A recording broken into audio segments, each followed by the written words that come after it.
न फूल हमरो भतार बारे हो, इनकाल निमन नहीं हर के यार रोए हो।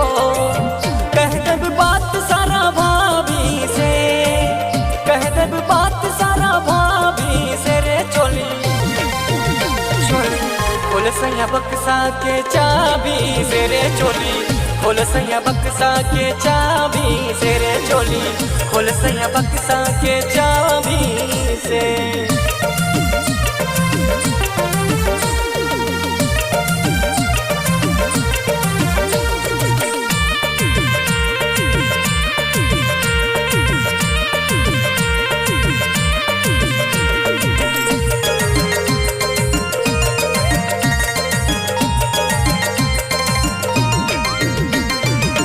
जहियस सौखी हम ससुरा में आईली, आज ले न सजिया के सुख हम पैली, कबहू न सजिया के सुख हम पैली।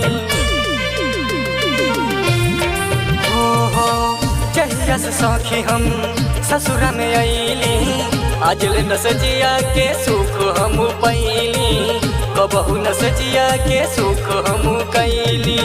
चुअत पसेना हमारा नाभि से, चुअत पसेना हमारा नाभि से रे चोली चोली खोल सैया बक्सा के चाबी से रे चोली, खोल सैया बक्सा के चाबी से रे चोली, खोल सैया बक्सा के चाबी से।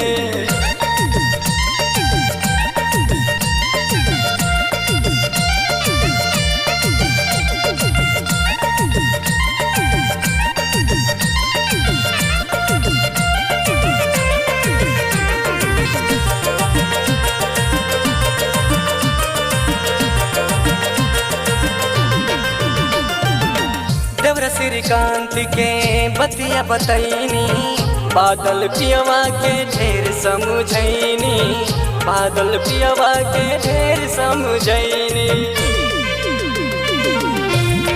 हाँ देवर श्रीकांत के बतिया बतैनी, बादल पियवा के ढेर समझैली, बादल पियवा के ढेर समझैली। कर सब काम मन मानी से, कर सब काम मन मानी से रे चोली चोली खोल सैया बक्सा के चाबी से रे चोली, खोल सैया बक्सा के चाबी से रे चोली, खोल सैया बक्सा के चाबी से।